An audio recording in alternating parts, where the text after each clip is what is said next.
ఓం శ్రీమాత్రే నమః. శ్రీ శివాయ గురవే నమః. యః కర్త జగతాం భర్త సంహర్త మహసాం నిధి ప్రణమామితమాదిత్యం బహిరంతస్తమోపహం. వీక్షకులు నమస్కారం.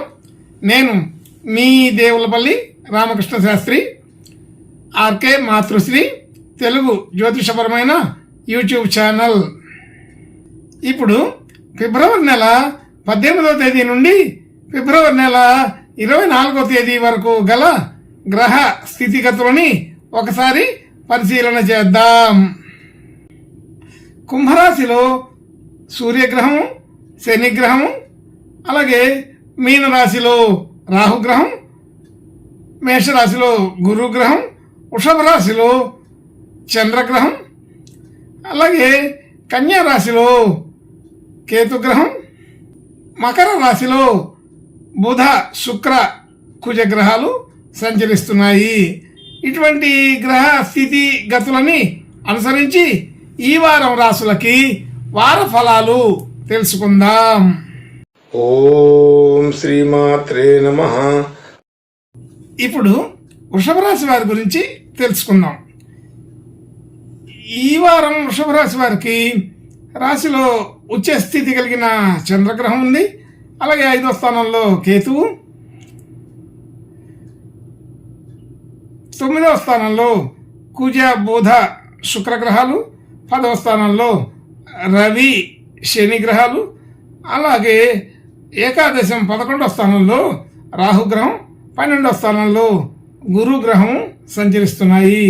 ఇటువంటి గ్రహస్థితిని అనుసరించి ఈ వారం ఈ వృషభ రాశి వారికి కొంత ప్రతికూలమైన ఫలితాలు ఉన్నాయి. అయితే మధ్యస్థంగా ఉంటుందని అర్థం చేసుకోవచ్చు. మిశ్రమ ఫలితాలు. అయితే రాశిలో ఉచ్చ స్థితి కలిగిన చంద్రగ్రహం ఉండడం ఒక విశేషమే అయినప్పుడు దాని ప్రకారం అనుకూలమైన నిర్ణయాలు తీసుకుంటారు. కానీ త్వరగా ఆలోచనలు చేయడం, తొందరపాటులో ఏదో పొరపాటు పడటం, కొంచెం హడావుడి ఎక్కువ అవుతుంది. అన్ని విషయాల్లో కూడా తొందరపాటు నిర్ణయాలు తీసుకునే అవకాశం కొంత కనబడుతోంది. కాబట్టి అంత తొందరపాటు అనే విషయాలన్నింటినీ కూడా తగ్గించుకోవాల్సిన పరిస్థితి అయితే ఈ వారం కనబడుతుంది. నిదానంగా ఆలోచన చేసి ముందుకు వెళ్ళే వాళ్ళకి అనుకూలంగానే ఉంటుంది. కానీ ఎటువంటి పరిస్థితుల్లో కూడా తొందరపాటు నిర్ణయాలు తీసుకోవద్దు అని చెప్పడం జరుగుతోంది. అలాగే మంచి ఆలోచనలు, అనుకూలమైన స్థితిగతులు ఉన్నప్పటికీ అమలు చేయటం సాధ్యం కాకపోవచ్చు. అయితే అమలు చేయడానికి కూడా వేచి ఉండే పరిస్థితి ఉంటుంది. వేచి ఉండలేక మనం తొందరపాటు చేయటం వలన అనుకున్న పనులన్నీ కూడా మధ్యలోనే ఆపివేయటం కానీ లేదా మరలా ప్రయత్నించడం కానీ జరిగే అవకాశం ఉంది. అలాగే ధనస్థానాన్ని కూడా అంత పూర్తి అనుకూలత లేదు. సాధారణమైన పరిస్థితులు అయితే ఉన్నాయి. అయితే సాధారణ పరిస్థితులు అంటే ఆర్థికపరమైన రెగ్యులర్గా ఉండే ఆలోచనలన్నీ కూడా సరిగానే ఉంటాయి. కానీ కొత్తగా ఏదో ప్రయత్నం చేయాలనుకునే సందర్భంలో ఇది అనుకూలపడకపోవచ్చు. అయితే ధనయోగాదులు సాధారణంగా అవసరానికి తగినట్టుగా ఎప్పట్లాగానే ఉంటూ ఉంటాయి. కొత్తగా ఏదైనా ప్రయత్నం చేస్తే మాత్రం అది ఫలించే అవకాశం తక్కువగా ఉన్నది.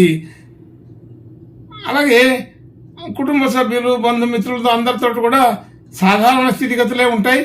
పెద్దగా అనుకూలమైన స్థితి కాదు, అట్లా అని మరీ తక్కువ స్థితి కూడా ఉండదు. అయితే ఒక రకమైన స్తబ్దతగా ఉంటుందని అర్థమవుతుంది. అలాగే గృహ వాహన యోగాదులన్నీ కూడా ఆటంకాలతో నిండి ఉన్నాయి. గృహ ప్రయత్నం కానీ, వాహన ప్రయత్నం కానీ, క్రయ విక్రయాదులు ఏదైనా చేసేటప్పుడు కొన్ని ఆటంకాలు వచ్చే అవకాశం ఉంది. ఇప్పుడు ఈ సమయం సందర్భం సరిగా లేవని అర్థం చేసుకొని ఈ వారంలో నూతన క్రయ విక్రయాదులు ఏది పెట్టుకోకుండా ఉంటే బాగుంటుందని చెప్పబడుతుంది. అలాగే విద్యా వ్యవహారాదుల్లో కూడా సాఫీగా జరుగుతూనే మధ్యలో కొద్దిగా ఇబ్బందులు ఎదుర్కోవాల్సిన పరిస్థితి కూడా ఉంటుంది. అలాగే ఆరోగ్య సమస్యలు స్వల్పంగా కనబడుతుంటాయి. ఆరోగ్య సమస్యలతో పాటు ఆర్థిక సమస్యలు కూడా కొంత అవకాశం ఉంది. కాబట్టి ఆర్థికంగా కూడా కొంచెం జాగ్రత్తగానే ఉండవలసిన పరిస్థితి ఉంది. మిత్రులతో సంబంధాలు అంతంత మాత్రంగా ఉంటాయి. బంధువులతో సంబంధాలు కూడా అంతంత మాత్రంగానే ఉంటాయి. వ్యాపార వ్యవహారాదులన్నీ కూడా కొంత మధ్యస్థంగానే కనబడుతున్నాయి. భార్యాభర్తల మధ్య అనుకూలత బాగా ఉంటుంది. కొత్తగా పెట్టుబడులు పెట్టడం, డిపాజిట్లు చేయడం అలాంటి ఈ సందర్భంలో అనుకూలంగా లేదు. కొత్తగా ఎటువంటి ప్రయత్నాలు చేయకుండా ఉండాలి. కొత్త ప్రయత్నాల్లో ఆటంకాలు కనబడుతున్నాయి. భాగ్యభావం కూడా అనుకూలంగానే ఉంది. కానీ ఆ అనుకూలత కొంత నిదానంగా ఉంటుందని తెలుస్తుంది. చేసే ప్రయత్నాలన్నీ కూడా కొంత అనుకూలమైన వాతావరణం ఎక్కడైతే ఉందో అవన్నీ కూడా కొంత నిదానంగా నడుస్తుంటాయి. కాబట్టి ఈ వారం పూర్తిగా స్పీడ్గా లేదు, అనుకూలంగా లేదు. అయితే పని అవ్వకపోవటం కానీ అయినప్పుడు స్లోగా నిదానంగా అవ్వటం కానీ జరుగుతూ ఉంటాయి. కాబట్టి కొంత జాగ్రత్తగానే ఉండాలి. కాబట్టి 3 గ్రహాల కలయిక వలన బుధ, కుజ, శుక్ర 3 గ్రహాల కలిసి ఉండడం వలన 3 గ్రహాలు కలిసి ఉండడం వలన ఈ వారం ఇది మంచి అనుకూలమైన స్థితినే చూపిస్తుంది. భాగ్యం వృద్ధి అవుతుంది. భాగ్యస్థితి బాగా అనుకూలంగా ఉంది. భాగ్యంలోనే భాగ్యస్థాయిలోనే రాశి అధిపతి మరియు బుధ, కుజ గ్రహాలు కలిసి ఉండడం వలన విశేషంగానే కనబడుతుంది. అవకాశాలు బాగానే వస్తూ ఉంటాయి.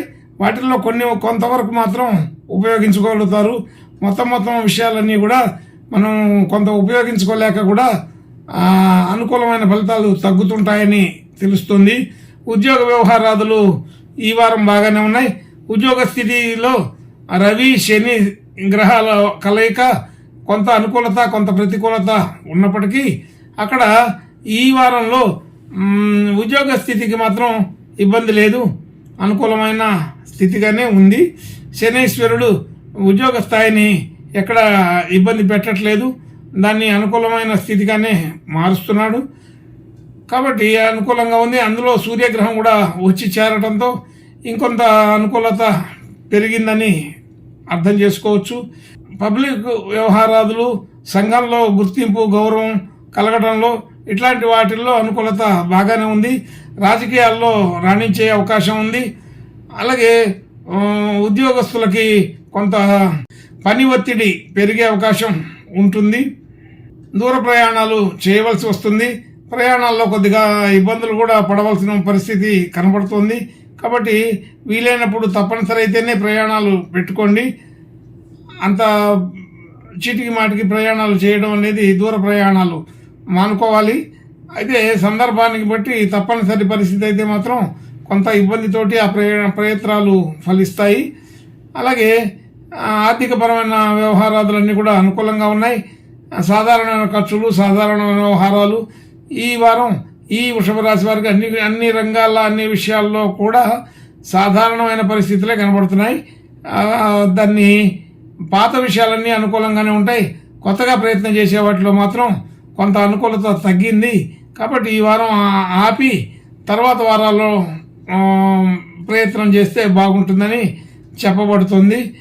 ఈ వృషభ రాశి వారికి ఇంకా మంచి శుభ లక్షణాలు, శుభ ఫలితాలు కలగడం కోసం దుర్గామాతని ఆరాధించటం, పూజించటం, నమస్కరించుకోవడం చేస్తే బాగుంటుందని తెలుస్తోంది. శుభం భూయాత్.